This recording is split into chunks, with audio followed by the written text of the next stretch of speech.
Bonjour mes amis, que Dieu vous bénisse tous, que le Saint-Esprit, c'est ma prière systématique, que tous ceux qui écoutent la parole de Dieu, tous ceux qui participent à nos directs, qu'ils aient le discernement, la compréhension de la parole de Dieu, pour qu'ils viennent à l'appliquer dans leur vie pour le salut de leur âme. C'est ce que je veux. En fin de compte, c'est sauver l'âme.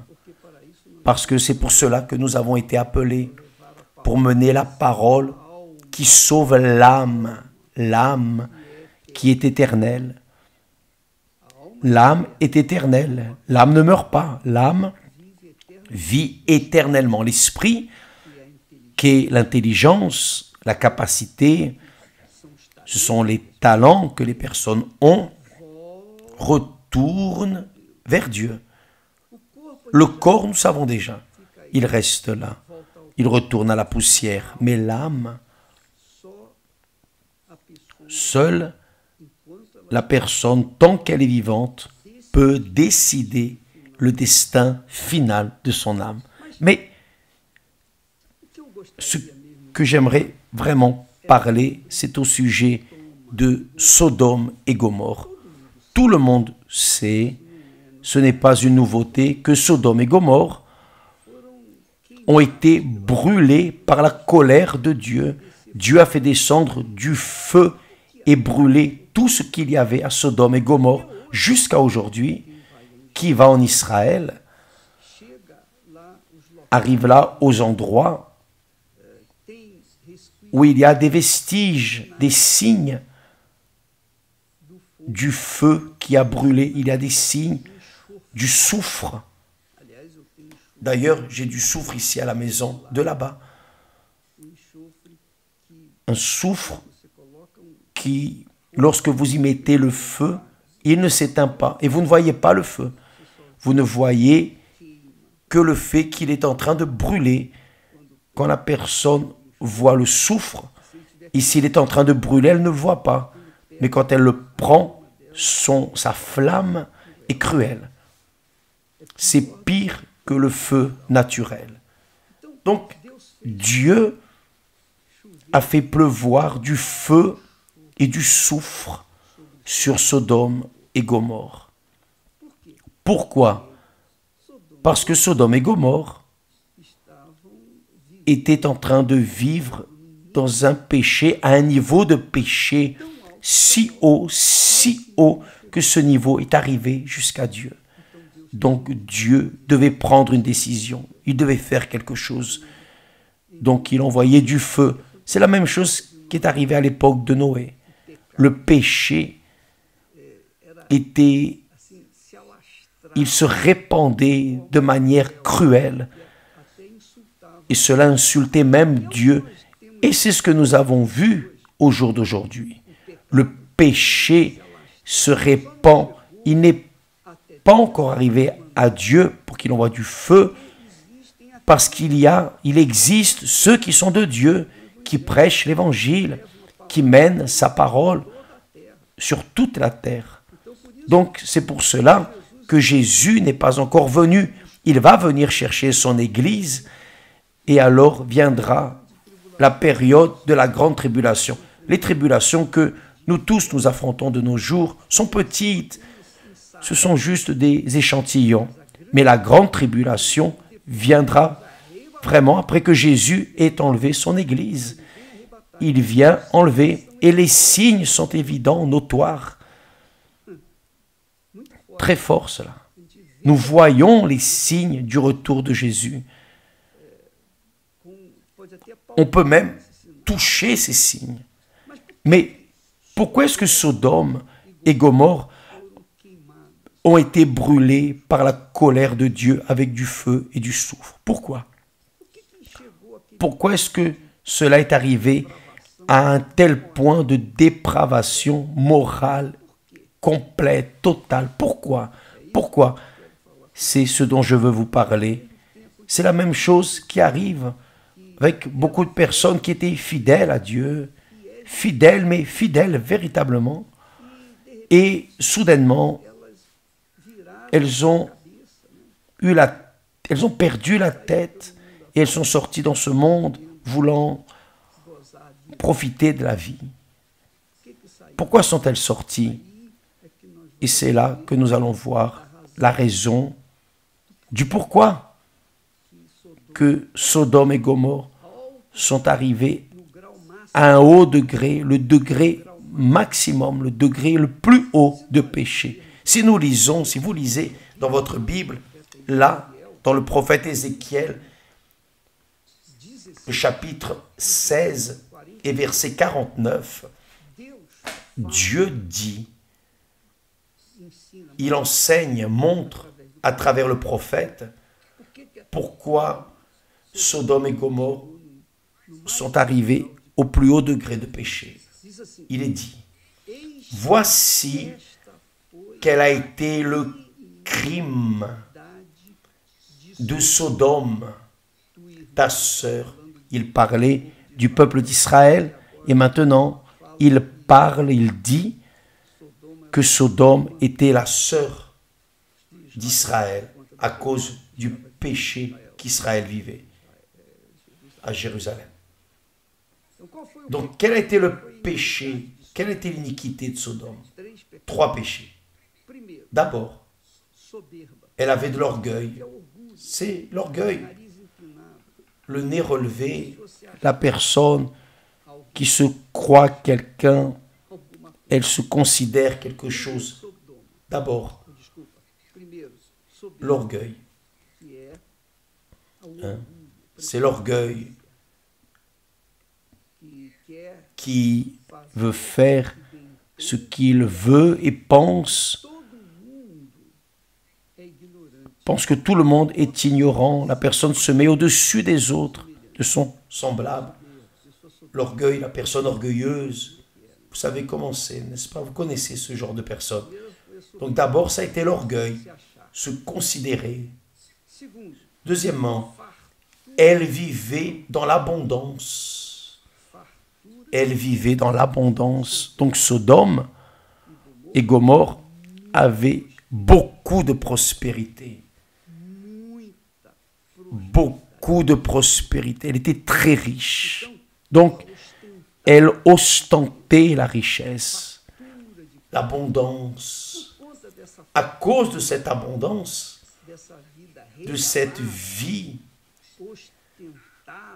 ostentatoire, alors Sodome est tombé dans le péché de l'abondance, dans l'insouciante sécurité. Donc, premier péché, l'orgueil, se penser le tel supérieur aux autres. Deuxième péché, l'abondance, c'est-à-dire riche, très riche, beaucoup, grande abondance. Quand la Bible parle d'abondance, c'est parce que c'est quelque chose de grand. Donc, l'abondance, il ne manquait rien. Et par conséquent, il vivait comme ce riche. Dans l'histoire, le riche et Lazare. Donc, c'était ainsi qu'étaient Sodome et Gomorrhe. Et une insouciante sécurité, c'est-à-dire la vanité, ou plutôt l'orgueil, ajouté à l'abondance, à la richesse, l'orgueil ajouté à la richesse,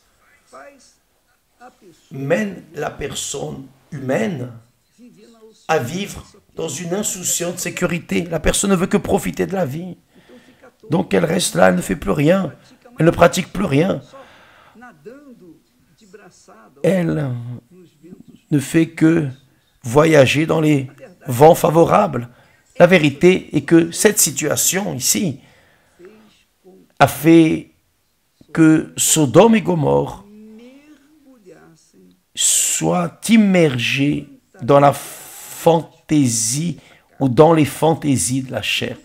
Donc, elles ont commencé à créer des choses, des plaisirs. ce que nous voyons de nos jours. Les enfants, même des enfants nouveau-nés, sont induits, évidemment sans le savoir, par les mauvais, par les méchants, les perverses, par des très riches qui payent beaucoup d'argent pour abuser de ces enfants.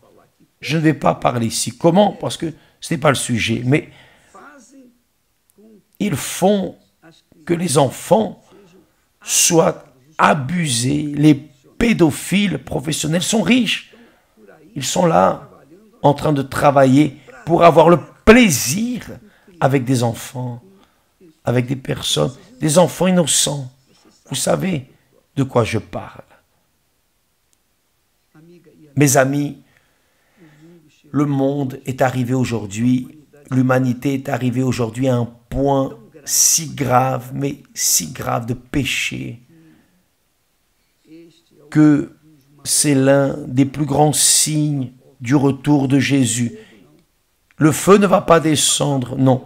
D'abord, Jésus va enlever son Église, il va sauver ceux qui l'ont craint, ceux qui le craignent, de manière à ce qu'il marche en accord avec sa parole. Et alors, il va laisser ce monde seul, selon la régence, le gouvernement de l'Antéchrist. L'Antéchrist, de son côté, durant 3 ans et demi, va travailler, préparer le chemin pour que la bête vienne. C'est la réalité. Il va préparer le chemin et gouverner le monde entier et faire ensuite imposer aux nations la cruauté de Satan, toute la fureur de Satan, toute sa colère. Donc, durant les 2 secondes, 3 ans et demi, ce sera la grande tribulation, l'énorme tribulation. Et qui est resté en arrière, qui voulait se convertir, maintenant va devoir payer avec sa propre vie pour pouvoir se maintenir sauvé. Pour pouvoir être sauvé, il va falloir payer avec sa propre vie. Donc, ces faits sont réservés pour les prochains temps, la grande tribulation. La Bible l'appelle de grande tribulation. Donc, mes amis, voyez votre vie, votre âme, considérez votre âme. Vous vous êtes occupé de votre corps, vous avez cherché à conquérir du confort, de l'argent, du succès, des vêtements de marque. Vous avez investi dans votre ego, dans votre plaisir, le plaisir de votre corps, de votre chair. Mais un jour, votre chair va descendre à la sépulture. Et il n'y a pas de jour marqué. Peu importe si vous êtes jeune, si vous êtes enfant, si vous êtes âgé, peu importe. La mort vient lorsque personne ne l'attend. C'est vrai. Donc, vous pouvez être en train de m'écouter maintenant et d'ici peu mourir. Je peux être en train de vous parler maintenant et d'un seul coup, soudainement, ce direct est interrompu. Je tombe ici, Dieu m'emmène.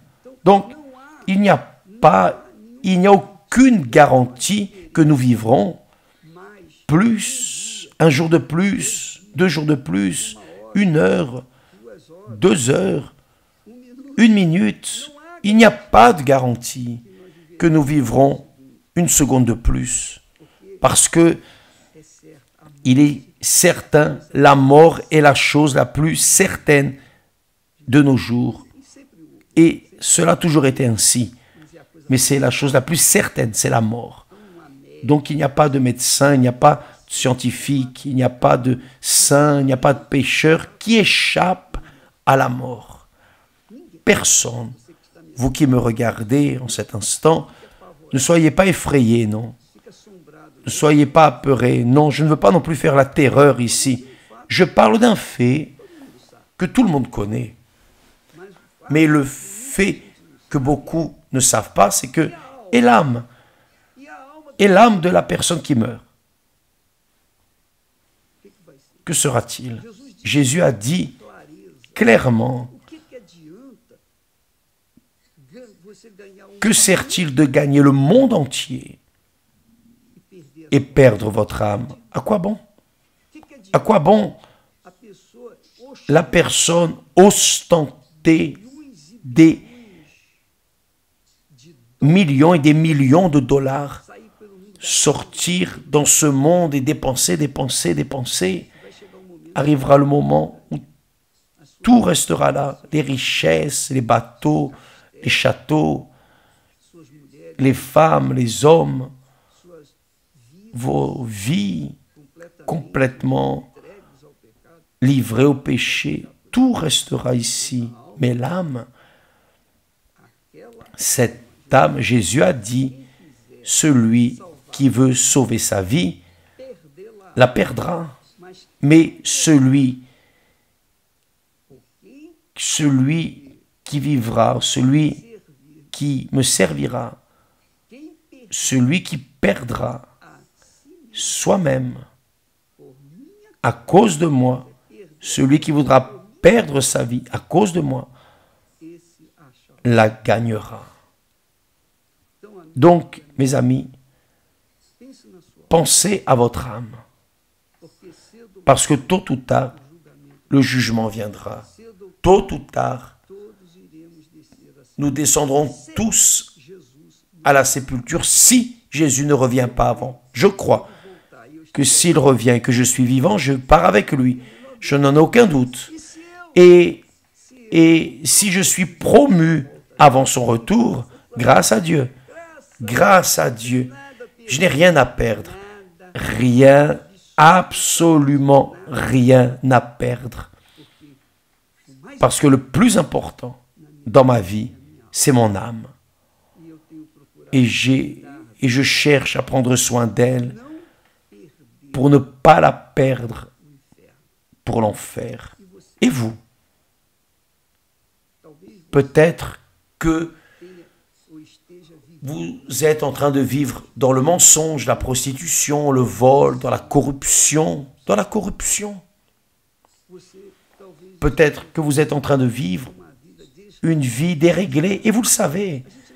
On n'a pas besoin de le dire. Je n'ai pas besoin de faire ici une liste de péchés, de ce qui est un péché, parce que chacun a sa propre conscience. Je sais ce qu'est le péché. Je sais, si je commets un péché, je sais que j'ai commis un péché. Au même instant, immédiatement, parce que ma conscience m'accuse. Dieu nous a donné la conscience, une conscience qui est hyper, super sensible. Quelque penchant vers l'erreur, au même instant, la conscience fait mal. Tout penchant vers ce qui est correct, la conscience se réjouit, l'âme se réjouit. Cela ne dépend que de votre tête. Dieu vous a donné sagesse, Dieu vous a donné connaissance, Dieu vous a donné intelligence, Dieu vous a donné raison. Vous vous rappelez que nous parlions hier du lait spirituel et pur. Donc, Dieu nous a donné la foi pour qu'à travers cette foi, par le biais de la foi, nous venions conserver notre salut. C'est ce que je voulais vous parler. Et je suis incisif parce que le sujet est très sérieux. C'est le plus sérieux de tous. Les médecins guérissent les malades, aident les personnes à avoir de la santé, les médicaments, les chirurgies. Il y a une science dans ce monde qui aide l'être humain à vivre une vie plus confortable. Mais lorsqu'arrive l'heure de la mort, Il n'y a pas de science, il n'y a pas de confort, il n'y a pas d'argent, il n'y a rien. La personne s'en va. Par exemple, si vous êtes une personne qui a une dépression, vous savez, vous sentez une douleur dans l'âme. Votre âme crie. Que voulez-vous faire? Vous êtes tellement désespéré que vous dites, vous pensez, ah, je vais m'enlever la vie, sauf que vous détruisez votre corps. Mais votre âme, non. L'âme qui crie, qui appelle à l'aide, qui demande du secours, aidez-moi, je suis fatigué de souffrir. L'âme qui est assoiffée, affamée, est là, en train de crier. Et elle ne veut qu'un peu de la parole de Dieu. Vous venez écouter la parole de Dieu, vous cherchez la parole de Dieu, vous vous livrez à la parole de Dieu, vous allez voir que votre âme va se tranquilliser, elle va être activée, vous allez commencer à vivre une vie nouvelle. Le témoignage que nous laissons, vous pouvez voir ce dernier témoignage, nous le laissons là. Mes amis, d'ailleurs, vous qui voulez écouter la parole demain, c'est férié ici à São Paulo. Je serai à 18h. À 18h, comme c'est férié, nous allons faire, à partir de 18h, nous allons faire une mini-veillée avec vous. Qui veut, je serai là au temple. Qui veut, soyez bienvenus. Vous pouvez venir et nous allons faire une mini-veillée. Profitez de ce férié et donner plus que ce que Dieu m'a donné. Excusez-moi, j'exagérais. Mais je vais donner tout ce que Dieu m'a donné. Je vais chercher à vous donner tout. Je ne sais pas si nous aurons le temps de tout donner, mais je vais donner le meilleur de moi pour vous. Le meilleur que Dieu m'a donné. Vous qui voulez le Saint-Esprit, le baptême du Saint-Esprit, qui voulez avoir la certitude de votre salut, seul le baptême du Saint-Esprit, seul le Saint-Esprit peut maintenir notre foi vivante, agissante, par-dessus tout, notre salut éternel. Donc venez ce mercredi à 18h chercher pour recevoir le Saint-Esprit. Que Dieu vous bénisse, 18h, que Dieu vous bénisse et à demain, au nom du Seigneur Jésus. Amen.